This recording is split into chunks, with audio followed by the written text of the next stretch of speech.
I have been talking for a very long time, and I just now realized I wasn't recording. So I really don't want to start it over, you know? And I think the reason I don't want to start it over is because I've come to the conclusion that I realize that these videos that I'm making aren't for any real purpose. They're not for any one person out there. And they're not really for sharing my story or anything, or sharing my...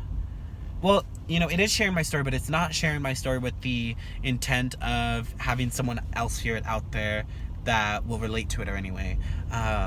You know, I'm mostly doing this just because I need a way to kind of vent and get my thoughts out. And I guess in a way kind of store them by putting them out there. But I think the reason I put them out there is because I don't want them to just sit in my photos library, or I don't want my thoughts to kind of just willow out in my head and not ever go anywhere. I want them to stay there, and I want them to be something that I thought, and something that I can go back to and be like, oh, you know, I did think that, and to kind of see if my thoughts ever change or things like that.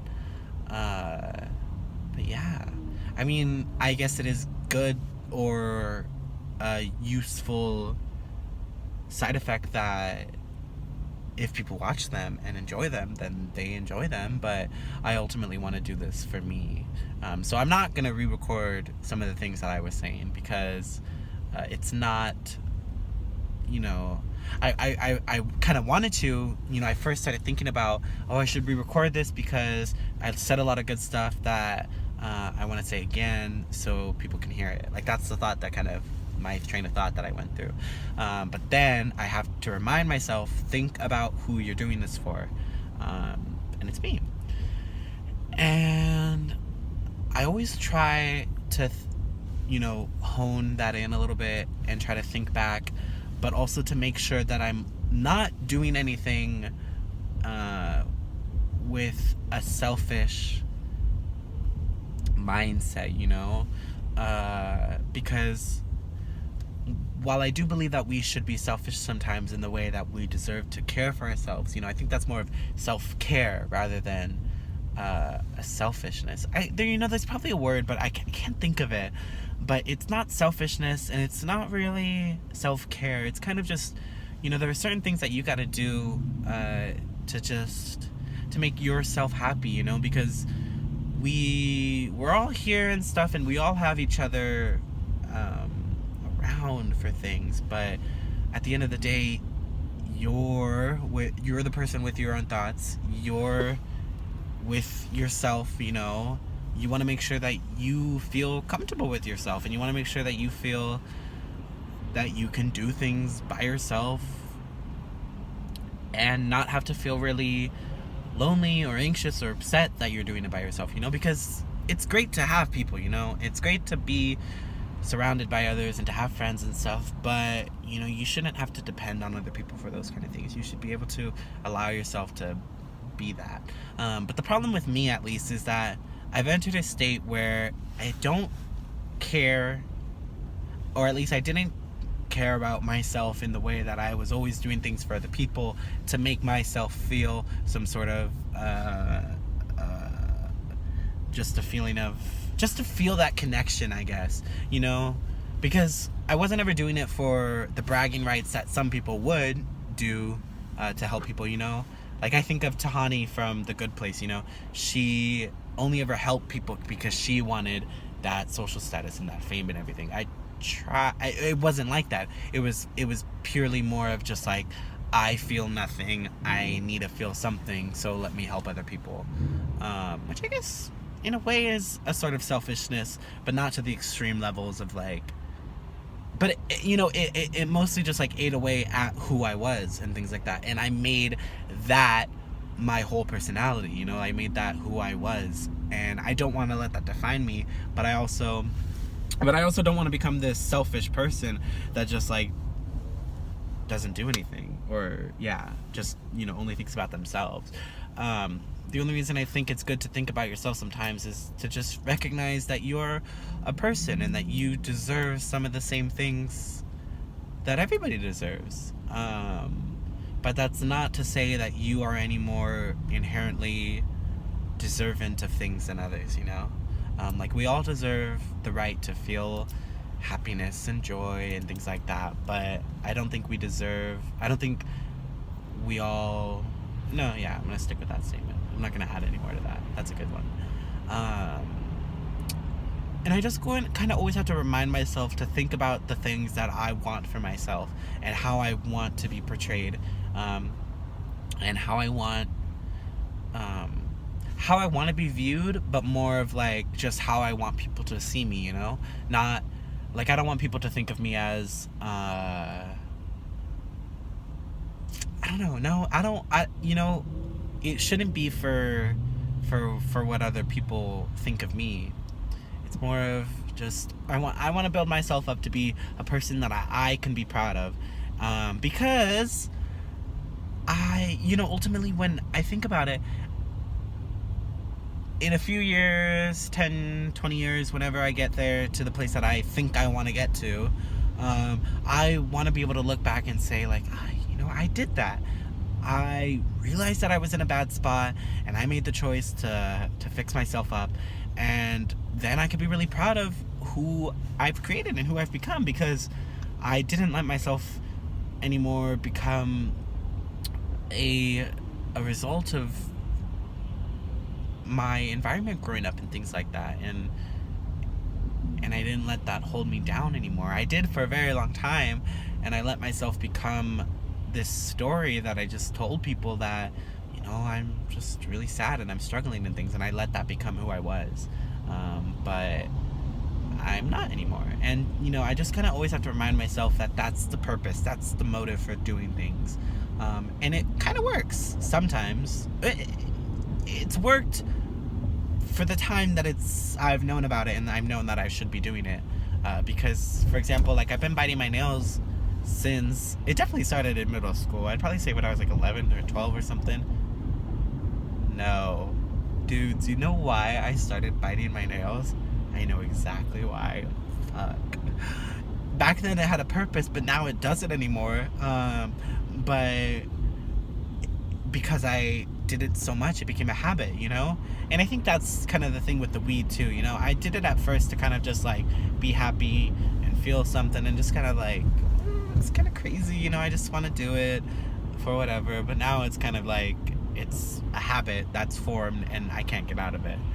But with the nail biting, I had in like 6th grade, in elementary school, first off, 5th grade, to some degree, people don't necessarily care too much about your person and who you are and things. We're all very naive to that sort of thing, which is pretty good that it runs from ages like 5 to 10, because then when you're 11 and when you start hitting puberty and when you start becoming uncomfortable with yourself, just shit hits the fan.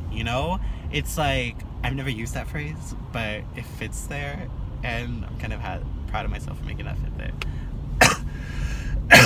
Oh, God.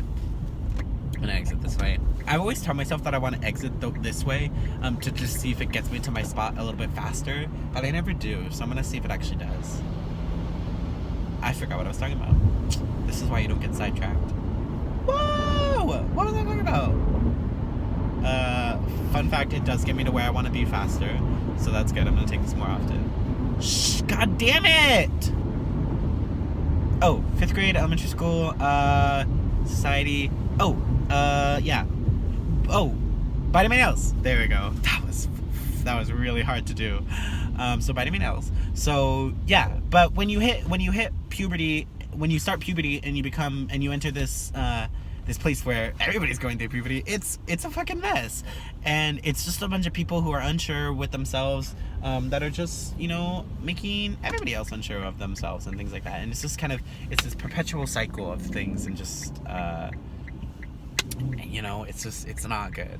But we never know in the moment that that's what we're doing, and it's not until we get out and we kind of process some of the things that we went through that we understand more about how we should behave and things like that. We just learn. But in sixth grade, when I entered sixth grade, I didn't have this. I had a sense of who I was, and I was, confident in myself, but then I started to get bullied a bit more. And I mean, I was bullied a little bit in elementary school because people would call me gay and stuff, and they would say that I was gay, but that didn't affect me as much as it did when it was in middle school. And I think that's probably because I was going through puberty, but also in elementary school, I kind of didn't really care, I kind of just went with the flow. Although I did cry a lot. I cried in from first to third grade. I definitely cried at least once a week at school in front of people. Maybe that's why they were like gay. They were like, you're gay. I remember one time someone was like, you're not gay, you're just sentimental. But I am gay and I am sentimental, but those two don't have a correlation with each other. So anyway, sixth grade, I started biting my nails in sixth grade because people start to make fun of me a little bit more about my physical appearance. Because, as you can see, I'm a little bit heavier than other people. And my whole family's big. And, it's just because we eat a lot and we like to eat. And we eat things that aren't good for us, but we eat them. I guess not that we like food, but we just ate a lot of fast food growing up and stuff, and it just kind of, obviously it's not healthy, so it made us into who we are now. But I've also lost a lot of weight because of the depression and anxiety, so eating and food has not always been a good thing for me. So anyway, so I'm big, but and my chest, protrudes a little bit, and now I see that as like not a big deal. I see that as a result of my unhealthy eating habits.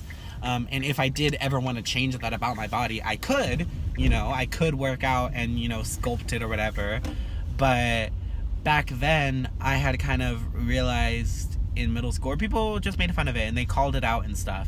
And people would, like do purple nurples back then to like guys and stuff, and people would try to do that to me or would say that they can't do that to me because I had a bigger chest than people,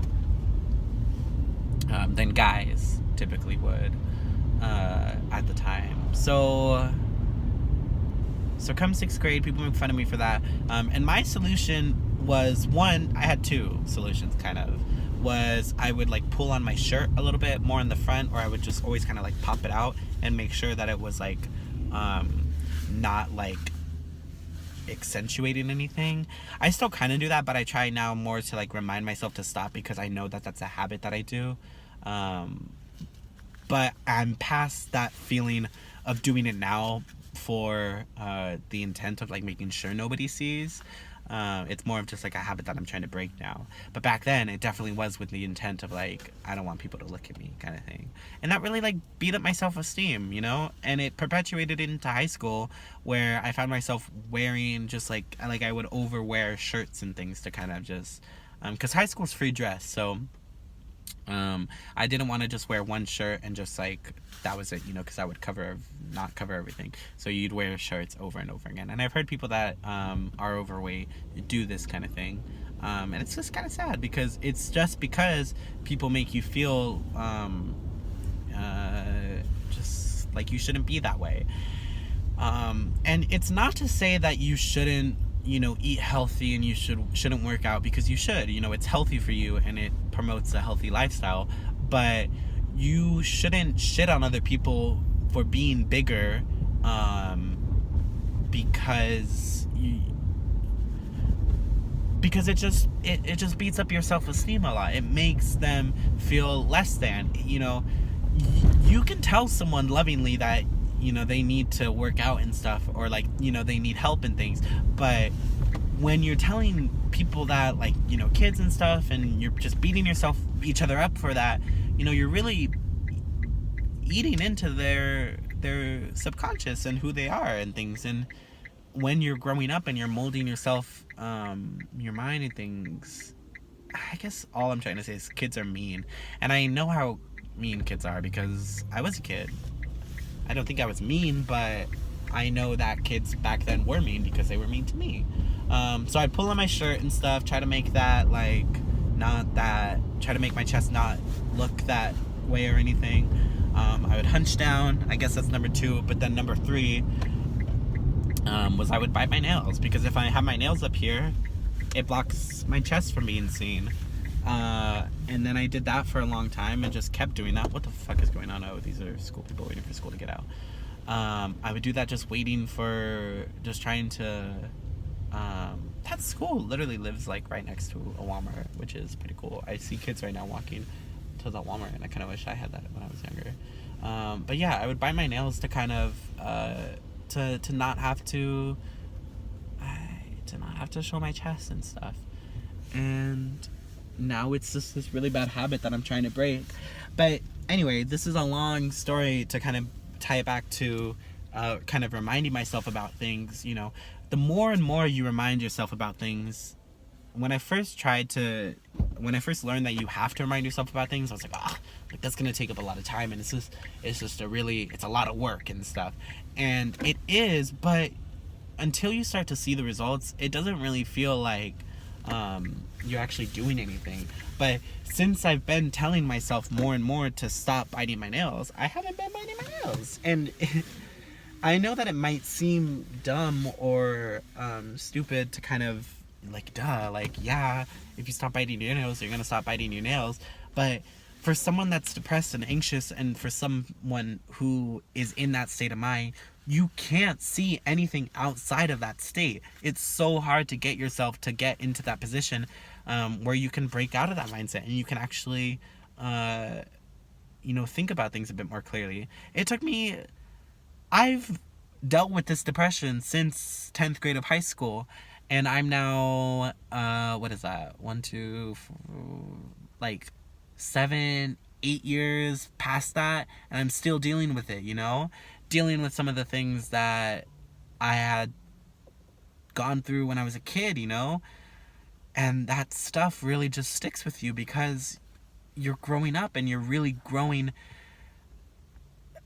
just learning how to be a person, and if those are the things that you're learning and you're being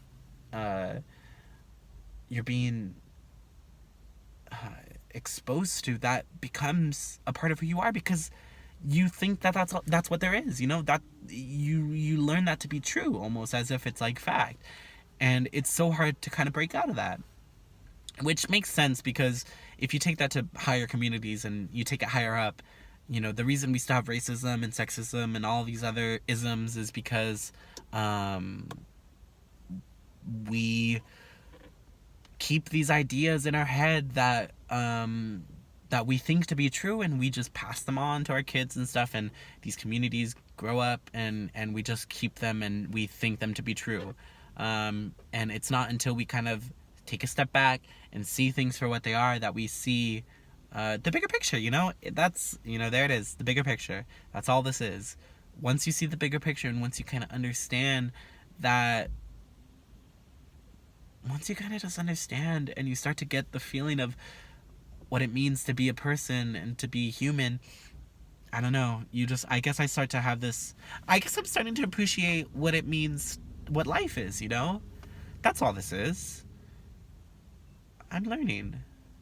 I'm learning how to live and how to have a good life and how to be happy. And it's really fucking hard to realize those things, and it's really hard to ever realize that you were even actually not feeling those things, being depressed and anxious. When you are depressed and anxious, you don't want anybody to know. You bottle it up and you don't tell people, and it's not really until you realize that that's a problem or that that's something that you're going through until you start speaking up. You just gotta realize those stuff. And I'm no longer gonna let myself be held back by these things that I let control me, In November, December of last year, I found myself saying, I'm fucking depressed, I want to stay home, and I'm going to let myself stay home because I'm depressed. But if I want to stay home, you know, it doesn't have to be because I'm depressed. You know, it could just be because I want to stay home. That's just because I want to be there. You know, it's a good thing. It's a thing. It's a decision that I'm making for myself. It's not a product of the depression anymore. I'm not gonna let it be. I'm not gonna let myself be held down by those things anymore.